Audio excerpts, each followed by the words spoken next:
Hey everyone.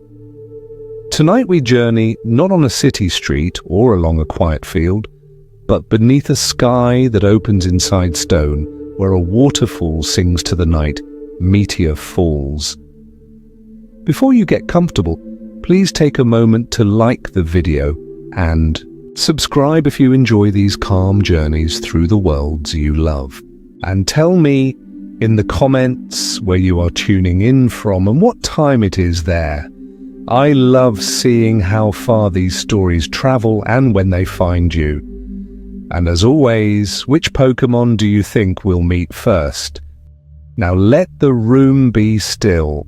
If you enjoy a steady hum, turn on a small fan or open a small crack through your window.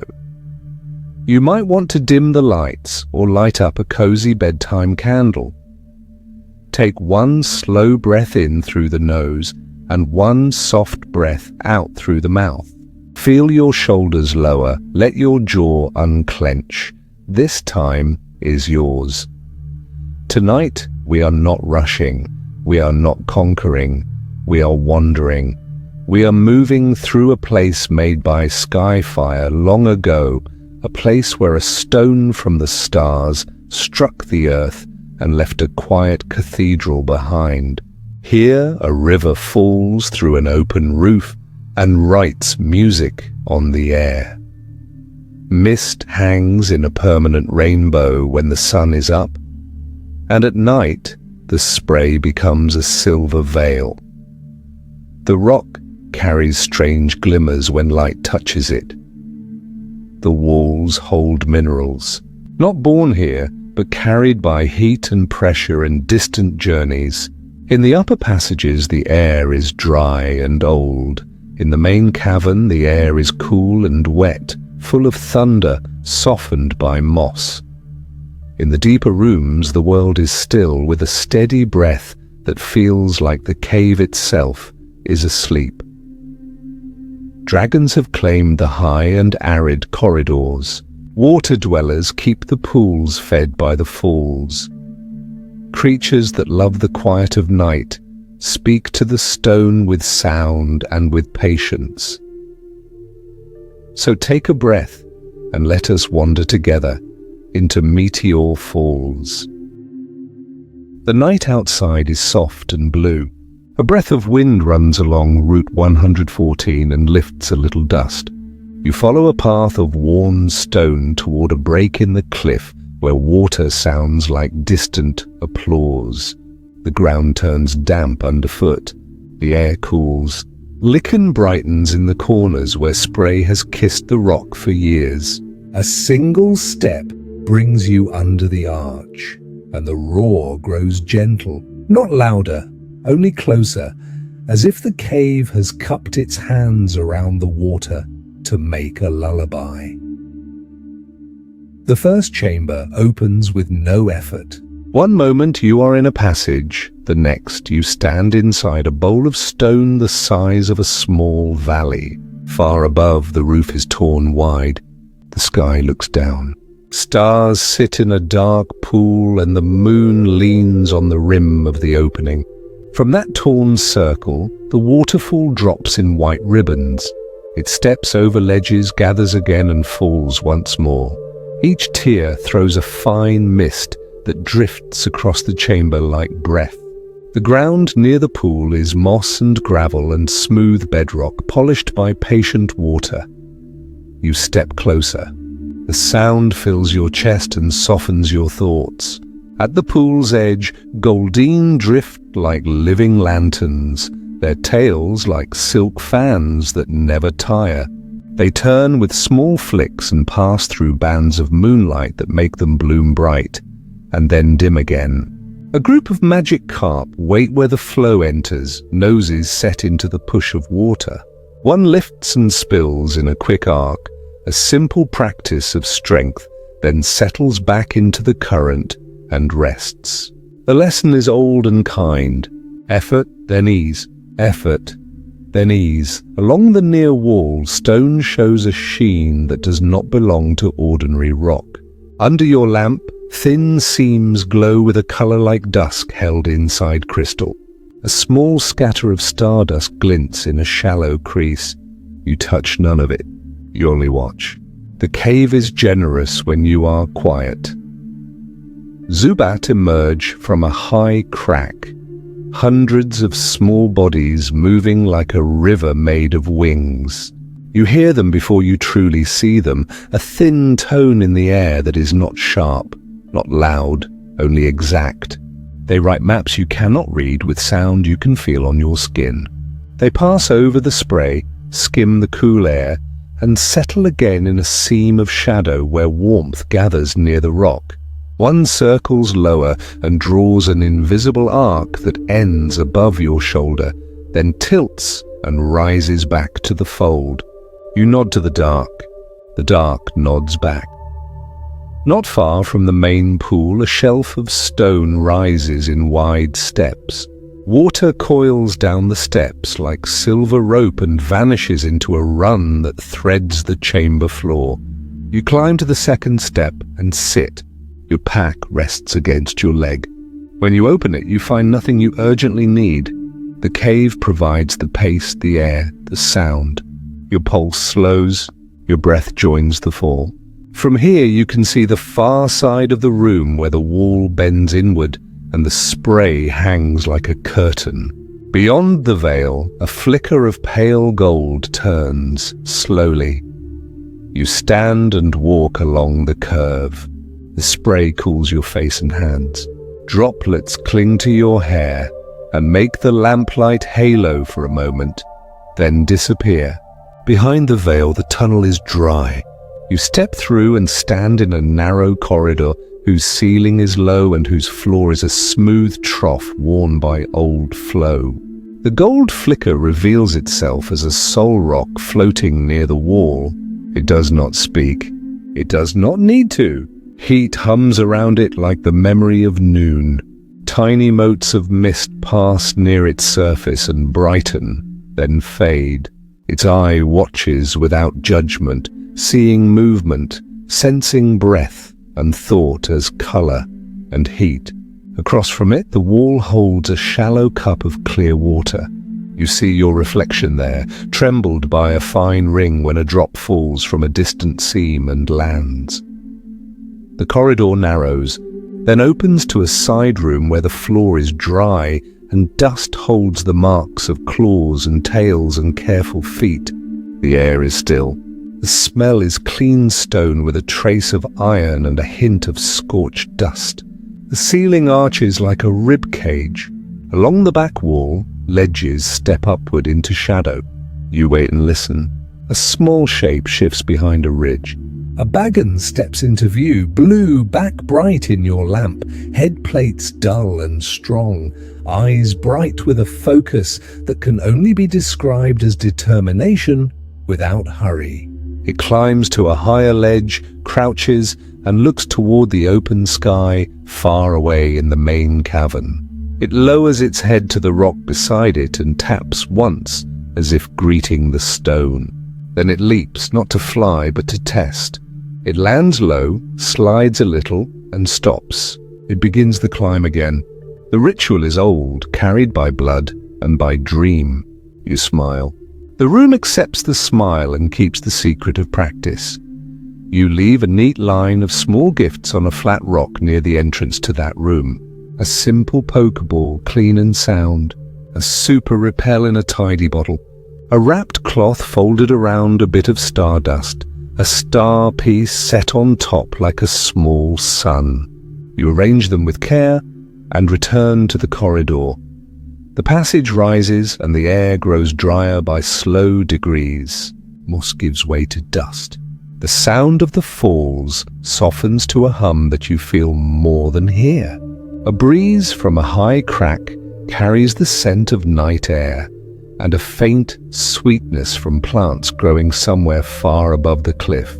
As you pass a bend, a pale shape rotates as if it were the moon itself turning to follow your motion. Lunatone floats shoulder high and glides back, matching your pace for a few breaths. Its red eye holds the calm of things that do not share language, but share time. When the corridor forks, the stone moon chooses the left and vanishes into a dark room where old light sleeps. Your path bends right and enters a gallery where the roof has cracked into hexagons. The pattern looks like cooled lava and also like the underside of a great hive. From each joint, a wet shadow marks a slow drip that has been dripping for a very long time. The floor is terraced by thin rims of mineral where the drips have built pools in patient rings. Some hold water, some hold mirrored skins that look like water but are stone. In one pool, a maril paddles against a tiny current with no strain at all. Its tail ball rests on the surface like a buoy. Its ears turn toward you and then away again, as if to say hello and then good night in the same motion. Along the rim, a small pile of pebbles has been gathered and sorted by size from smallest to largest. The work of careful hands or careful paws, perhaps done to pass time while waiting for a friend to wake. Beyond the gallery, a throat of stone descends toward the floor of the main chamber again, but on the far side of the falls. The sound grows fuller. Spray returns to your cheeks. When you step out, you are behind a curtain of water inside the private room made by falling river and hollow echo. The world outside is a blur. The world inside is a clean circle of sound. On a bench of rock just beyond the splash, a great ball sits alone, its surface speckled with tiny mineral freckles. Next to it, a moonstone rests with a gentle sheen, as if the cave keeps a small night here, even when the sky outside is bright. You walk along the curve until the curtain thins, and you can step through without getting soaked. The floor of the main cavern tilts into a second pool, where the water turns from white to deep green. A smooth shelf borders the far side. Clefairy stand there in a small group, almost hidden by steam. They sway with a slow rhythm that matches the pulse of the falls. Their bodies glow faintly, like petals that have caught moonlight and will not let it go. One raises its arms and turns once. Another leans toward the spray and catches a cool breath on its face. There is no audience. There is only the pleasure of motion. When they notice you, they do not flee. They simply make a little more space in the circle and allow you to stand near the edge and listen. A tunnel above the shelf leads away from the water and into dry darkness. You follow. The walls here are more ordinary. Sandstone and old mineral veins and dust carried by past winds.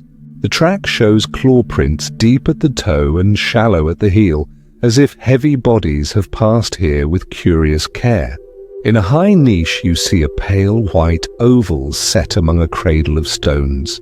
It is only a pebble shaped like an egg, but for a breath your heart lifts as if you have found a quiet nursery. You leave the thought where you found it and move on. The corridor rises in steps and works toward a platform that looks out across the central dome from high above. From here the waterfall is a white column broken into 1,000 strands that rejoin and separate again. Mist drifts in sheets.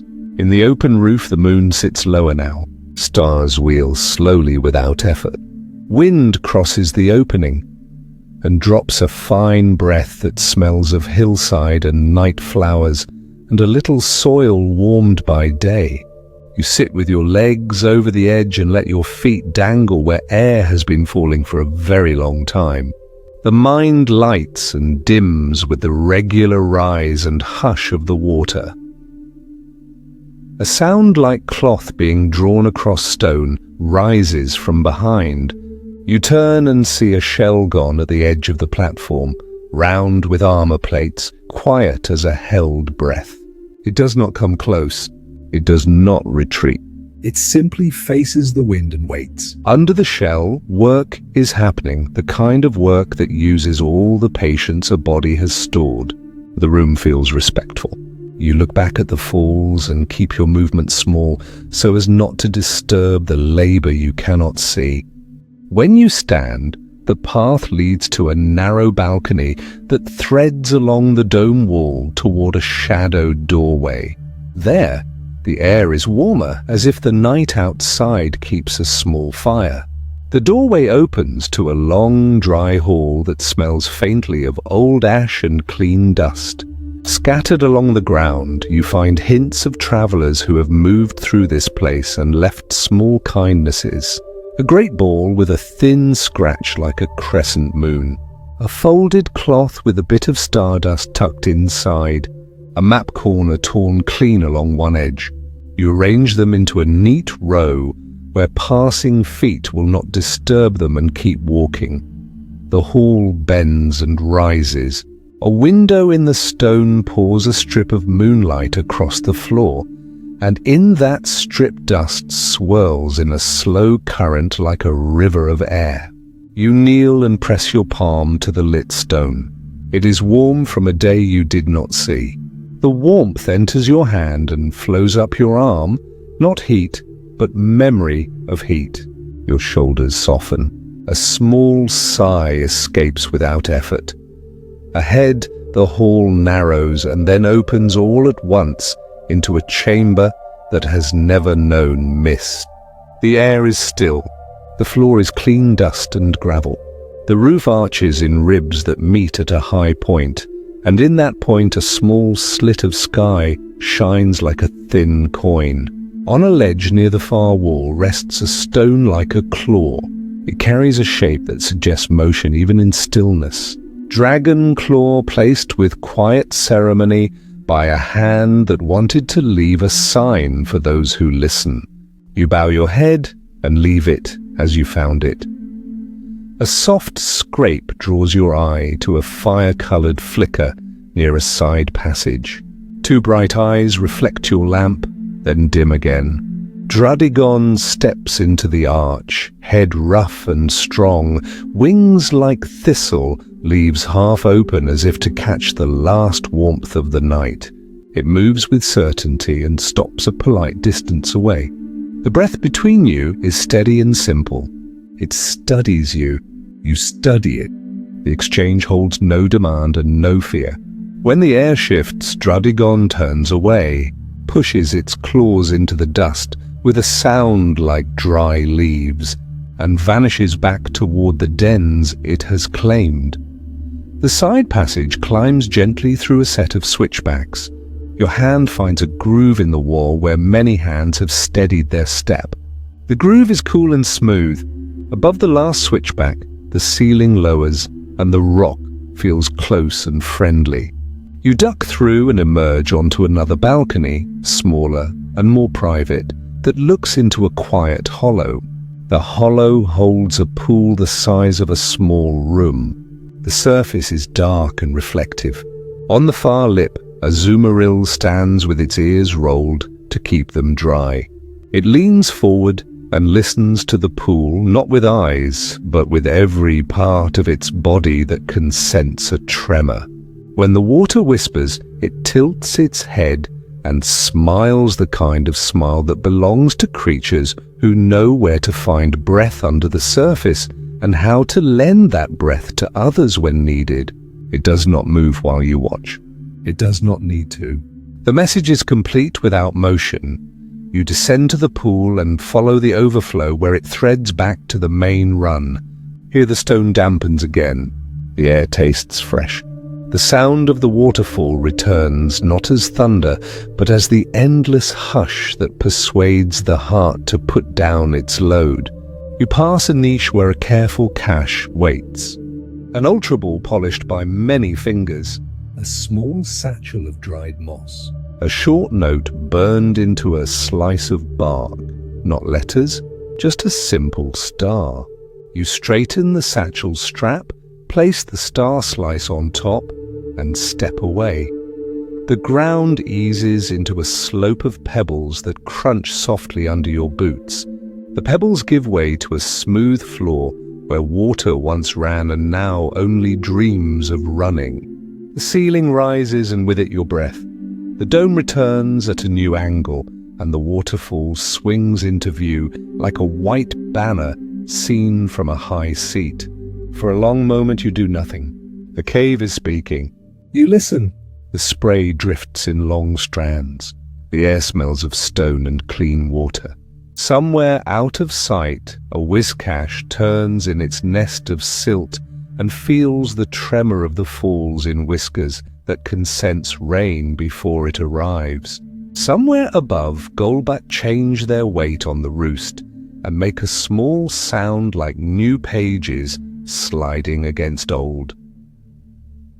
You move again and find a broad step of stone that makes a perfect place to rest. You sit and let your legs fold as they wish. Your back meets the wall and finds it firm but not unfriendly. Breathing takes no effort now. Thoughts drift like mist and do not insist on being held. A little way off, a barboach slides through a shallow run, body coated in a slick that keeps it safe from stray grit. It senses your presence not with eyes but with whiskers that taste the water for shape and for scent. It pauses, approves, and continues its glide. The night leans toward its quietest hour. The stars above the open roof drift a small distance that feels like a long poem, spoken very slowly.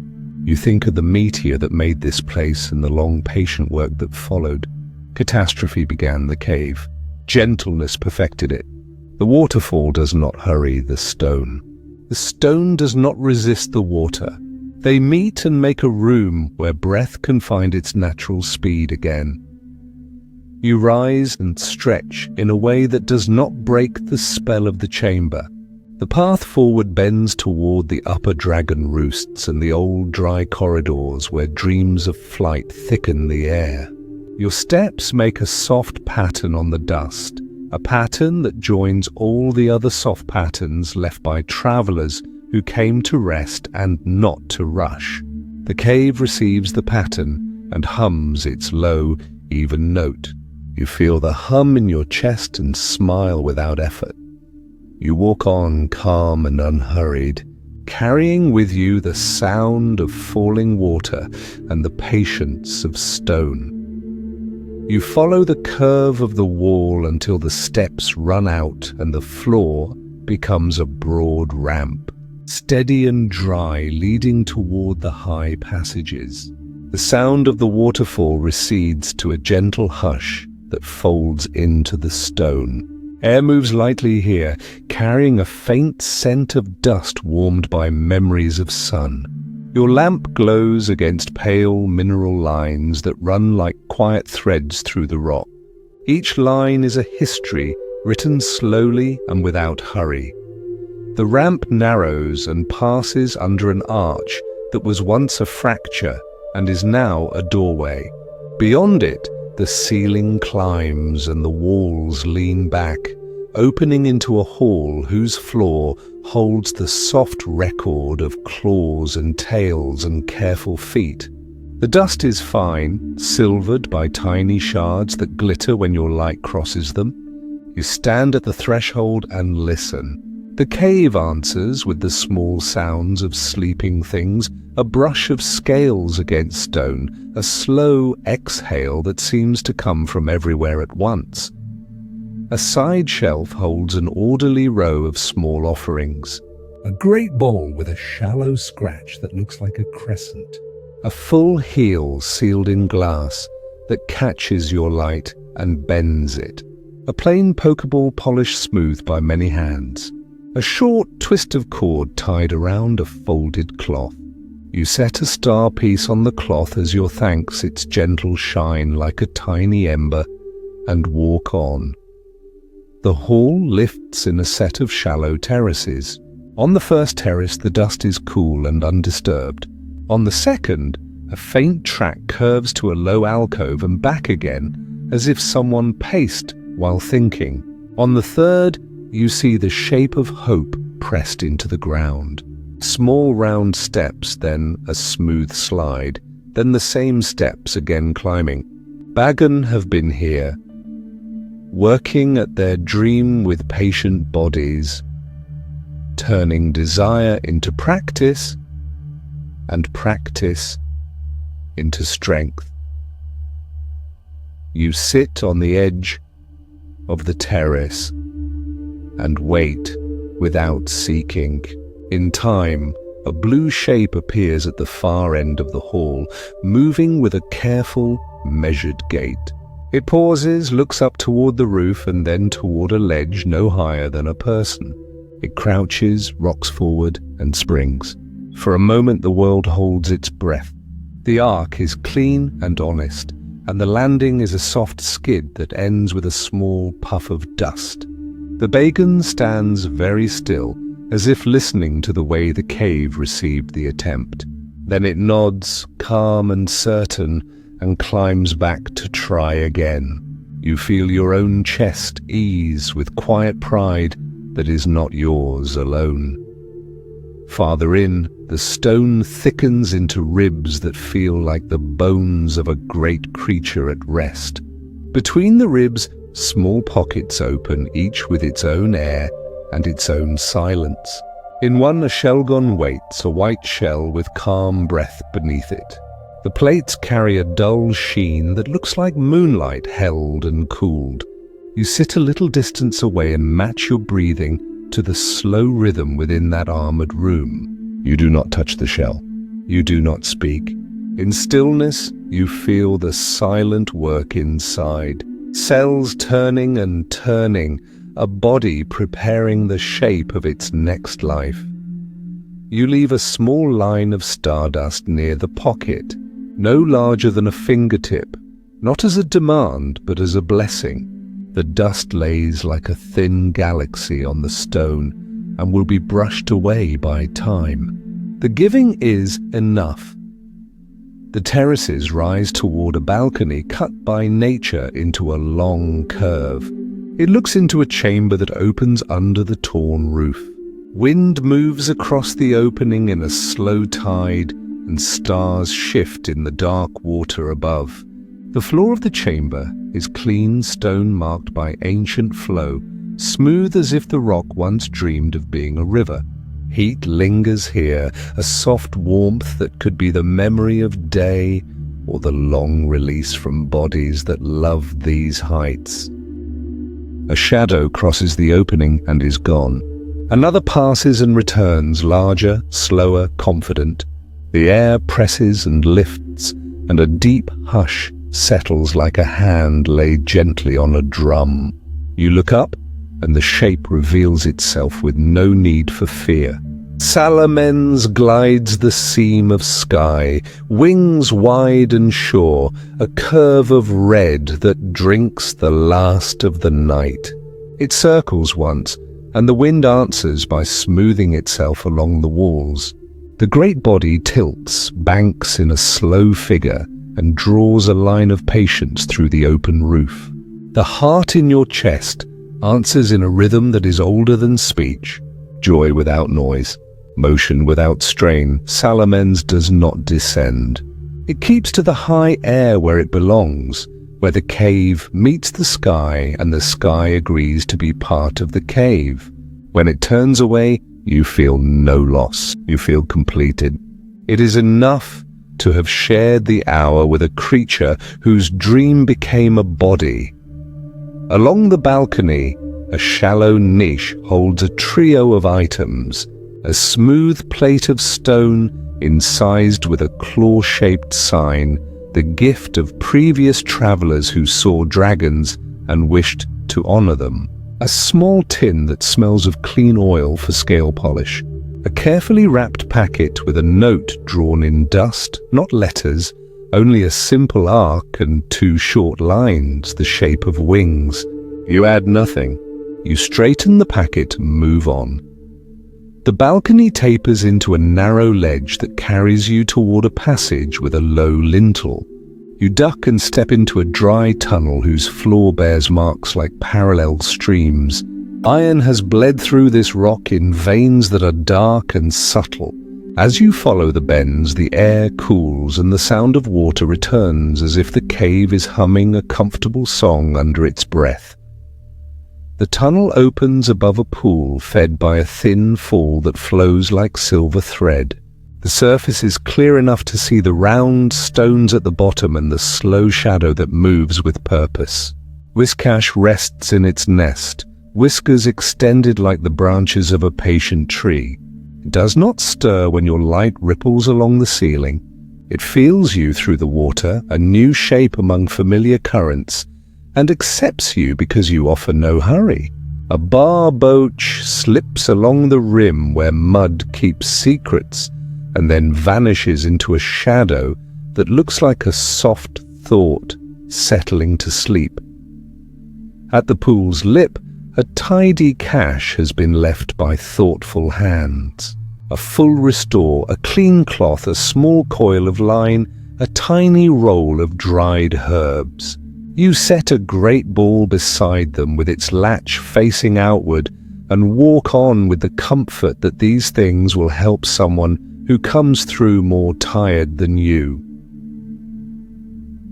The trail turns to a fine ramp, rises gently, and then widens to a room that balances the two worlds of Meteor Falls. One wall is slick with mist, breathing the language of the waterfall.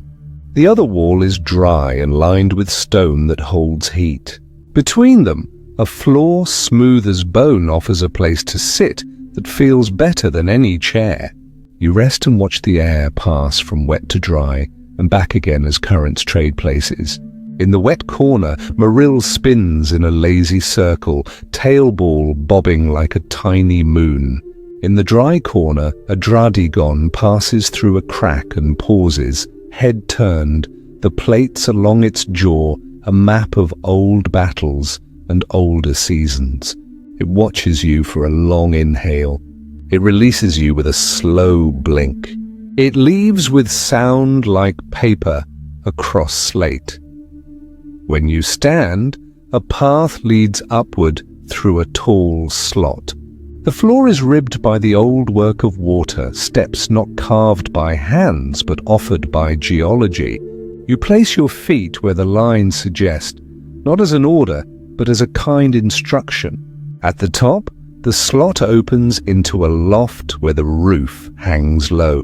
A ring of stones sits on the floor, not a fire ring, but a marker left by someone who wished to say this is a good place to pause. You pause. You draw a deep breath in, the kind that fills your back and rises into the shoulders, and let it out without weight. The night is moving, a slow river you cannot see, and its tide is moving toward morning. Stars above the torn roof feel closer. Their light looks less like holes in dark and more like seeds that will soon give way to pale. The loft narrows and then dips toward a window of stone that faces the main dome from a new angle. You see the falls side on, a white ribbon cut into many strands and mist rising like incense. Zubat pour from a seam and melt into the dim. Golbat follow with heavier wings, bodies wide and certain, arcs smooth as the inside of a shell. The colony turns as one, then breaks into smaller rivers, then gathers again where the rock folds. The air sings with their soft calls, a web of sound that the cave holds like a treasured message. You take the path that skirts the window and climbs once more. The dust here has a different taste, dry as all pages. At a bend, a small stone rests that does not look like any stone of this place. It carries the shape of a tooth and the shine of a deep memory. Aerodactylite lies cupped in a palm of rock, as if the cave itself decided to keep a story of sky and time. You do not touch it. You nod and feel the thrill of wonder, not sharp, but steady. The good feeling that the world is wider than any plan. Beyond that bend, the hallway leads to a narrow balcony pinned to the wall by the careful work of water and collapse. Across a gulf of shadow, another balcony mirrors yours, and between them the open space fades down to dark and up to stars. A thin bridge joins the two, not an actual span, but a flat tongue of stone, no wider than a stride and no thicker than a book. You cross it with the confidence given by good footing and calm attention. Your breath does not hurry. Your feet know where to go because the rock tells them. On the far side, a small pile of objects waits as if the cave itself set it out for you. A strip of leather cut clean along one edge. A smooth shard of grey that looks like a fragment of iron tail and maybe only a suggestion of it. A moonstone with a gentle sheen, a quiet echo of the Clefairy song you felt near the falls. You lift nothing.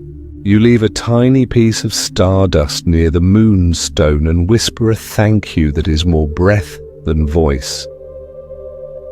The floor bends down into a cooler pocket that feels like the inside of a bell. Sound changes here, rounder and slow. In the center, a shallow oval holds a pool no larger than a bath. Its surface loosens into ripples when a drop falls from the ceiling. You kneel and trail your fingers along the rim. The stone is cool and perfectly smooth, like water that decided to be solid for a long while. When you look into the pool, a slow glow answers, red and calm. A Staryu lies at the bottom, its core dim and steady, resting in the way of stars when morning is near. You take another slow breath and feel the cave breathe with you. The high open roof grows pale, a small tone at the edge of night. The waterfall becomes silver rather than white. The spray turns the light into a fine, soft weather that touches your face like kindness. The path onward passes under a low arch into a long gallery that carries the dry music of upper air. Here you find the marks of Dano's small scoops in dust, short tracks that cross, and the little dents of careful headbutts in soft stone. Their world is scent and touch and memory of taste, a language of rock and air, and the faint trails left by those who travelled earlier. You speak no word into this room. You walk its edge and let your own scent be a single thread that will fade to nothing, a passing breeze that says only peace. At the end of the gallery, the stone drops in 3 easy steps to a balcony shaped like a shallow bowl. The bowl faces the torn roof. The sky above is no longer black. It is a blue that remembers night, but is making room for day. Salamence crosses once more, smaller now against the growing color, a final slow arc before sleep. The wings tilt, the tail draws a quiet line, and the shape dissolves into a high hollow where warm air waits. You sit in the bowl and rest your hands on the floor. Warmth rises through your palms like a small fire shared by friends. The waterfall speaks in a register that feels like a lullaby written into stone. A thin breeze carries the clean scent of water and the faint sweetness of far moss. The cave holds you as the night loosens its hold on the sky. You take one more long breath, then another, and feel both the lift of morning and the calm of a night well spent. You could follow the sound back down to the pool. You could climb once more toward the upper roosts. You could simply remain until the first beam finds the mist and writes a rainbow in the heart of the fall. There is no wrong choice here. The cave asks nothing of you but gentleness. You choose to linger. You settle your back against the curve of the bowl and let your eyes soften. The open roof brightens by thin degrees. Zubat fold deeper into their seams. Golbat make a last pass and still their wings. Bagons sleep on ledges with dreams of air. Shelgons sleep in shells with dreams of change. Far above, Salamence sleeps in a pocket of warm night that will remain even when morning reaches the rim. You rest with them, traveler among travelers, and let the slow light find you where you are. The mist shifts as you breathe. It's subtle, the air's rhythm responding to yours. The waterfall is now a steady hush, no longer roaring but murmuring, as though it too is easing into rest. The first color of dawn creeps into the mist, pale rose and faded amber, brushing the cave's mineral veins with light. Meteor Falls is waking, but not quickly. It wakes the way dreams end, not with an alarm, but with a sigh. You rise from where you've been sitting, your steps light, careful not to disturb what this place has built overnight. The moss underfoot is cold but forgiving. The spray cools your face, leaving tiny droplets on your eyelashes. When you blink, the whole cavern glimmers for an instant. Every crystal, every vein of stone, every droplet catching light that wasn't there before. As you walk toward the lower path, a soft ripple stirs in the pool beside you. The star you from earlier has drifted closer to the surface. Its core pulses with a dim orange glow, like a heartbeat that's synced with the world itself. Each pulse travels across the water in quiet rings. The circles overlap, fade, and form again. Time measured not by seconds, but by stillness. A single Clefairy steps from the mist, its small hands clutching something bright. It looks up to the torn ceiling, to the last stars retreating from dawn. It raises the object, a moonstone, and for one lingering moment the stone reflects the star's final glimmer. The Clefairy bows its head, places the moonstone gently beside the pool, and vanishes into a small tunnel lined with ferns. You smile without realizing it. There's something deeply human in that gesture. An act of gratitude for light, even when it fades. You continue down the slope. The waterfall's tone deepens as you approach, turning from misty hiss to warm, rolling sound. It's not noise. It's comfort. The kind that sits in the chest and fills empty spaces you didn't know were there. You pause at a ledge where droplets fall in rhythm. Each droplet lands on a different surface, making its own quiet note. Together, they form a melody the cave must have been playing for centuries.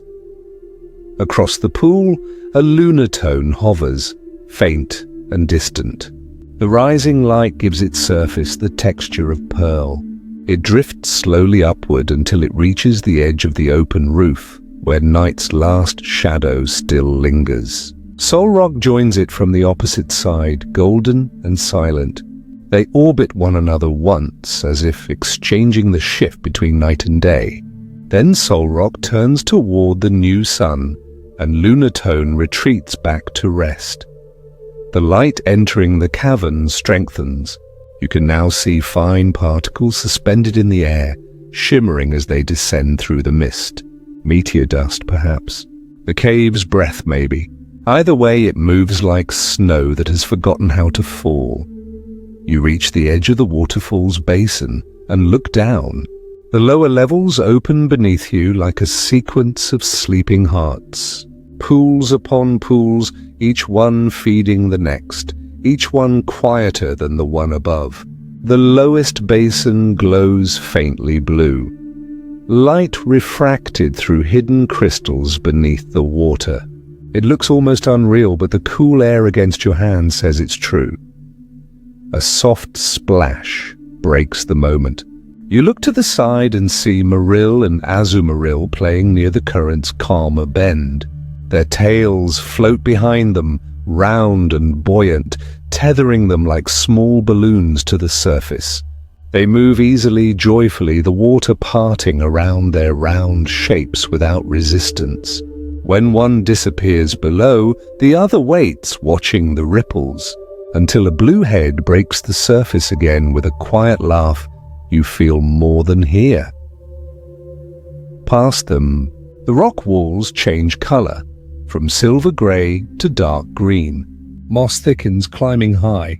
Embedded between the moss are flecks of something metallic, small fragments of what might once have been a meteor.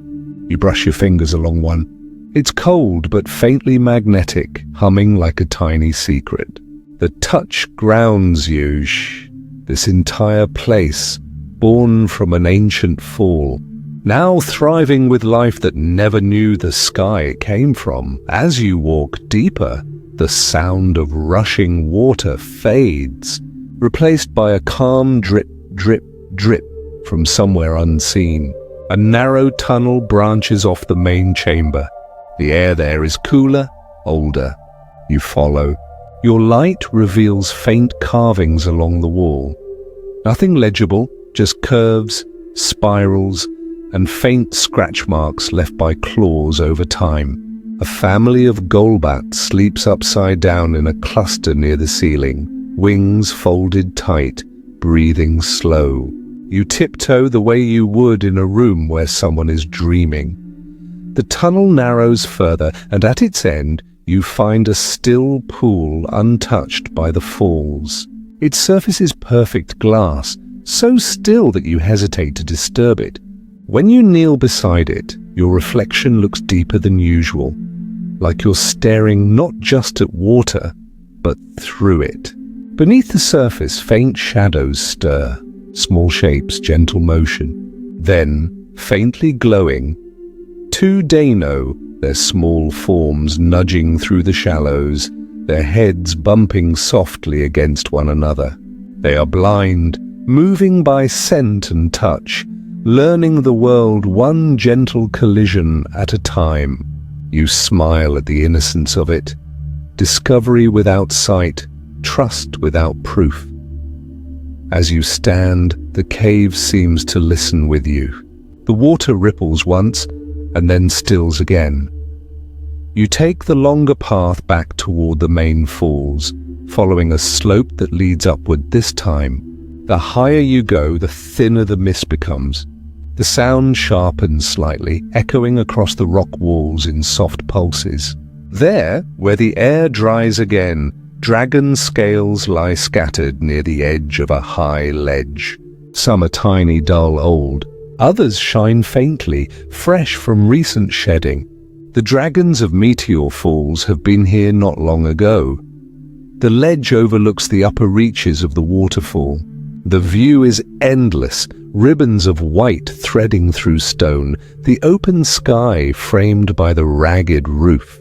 And there, hovering near the edge of the light, a young salamence glides in circles. Not the elder you saw earlier. This one is smaller, its wings less certain, its body still heavy with the memory of earth. Each turn it makes is an act of faith. Each catch of air is a promise that it remembers what Shelgon once dreamed. You sit, watching. The dragon rises a little higher with each pass. The air rushes faintly as it cuts the mist. And then, one clean, silent moment. It spreads its wings wide, catches the first true sunbeam of morning, and glows red like a heart in flight. Your chest warms. You can feel it, and not awe, not excitement, but peace. The kind that comes when you see proof that dreams, no matter how buried or patient, find their way into the world eventually. The salamence tilts one last time, then disappears beyond the rim of the cavern into open sky. The wind it leaves behind reaches you as a soft exhale, cool and steady. You close your eyes and let it wash over you. You stay there for a while. The world outside is bright now, but inside Meteor Falls, it remains twilight, a gentle in-between where the night doesn't end and the day doesn't fully begin. The water keeps falling. The cave keeps breathing. And you, a quiet traveler in a world that does not rush, have become part of that rhythm. You start to descend again. Each step is slower than the last, not because of fatigue, but because your body has learned the pace of this place, deliberate, patient, easy. You reach the lower basin once more, where mist drifts in thin sheets across the air. You sit at the edge, remove your shoes, and dip your feet into the cool water. Shockingly soft, cleaner than you expected. The chill travels up your legs, through your spine, until it meets your breath and settles. Around you, the Pokémon of Meteor Falls move through their morning without hurry. Goldeen shimmer near the rocks. Magic carp splash gently, not out of panic, but play. A single Solrock drifts near the waterfall, brightening as sunlight strengthens overhead. You lean back on your hands, looking up at the ceiling, where light now reflects off water droplets and turns them into stars. You realize how quiet your thoughts have become. The kind of quiet that doesn't come from silence, but from peace. You close your eyes. The air is cool on your face. The sound of the waterfall fills the edges of your hearing. Somewhere behind it, a low hum begins, not from machines, not from voices, but from the cave itself. It's the same tone you heard when you first arrived, but now you understand it differently. It's not echo, it's harmony. The sound of everything in Meteor Falls. Water, wind, rock, creatures, light, agreeing to exist together. You breathe in, you breathe out slowly, and for a brief, suspended moment, you realize the cave isn't just holding you, it's reflecting you. The stillness you found here isn't foreign. It was always inside you, waiting for the right quiet to answer it. You let that thought rest. The water continues to fall. The air continues to shimmer. The dragons sleep above. The lunatone drifts below. The meteor dust falls slower now, like it too is settling in for a nap.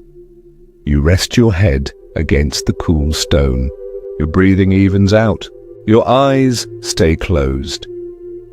The cave hums one last time. Low, kind, and endless. Good night, dear traveler. Sleep well, and may your dreams be gentle.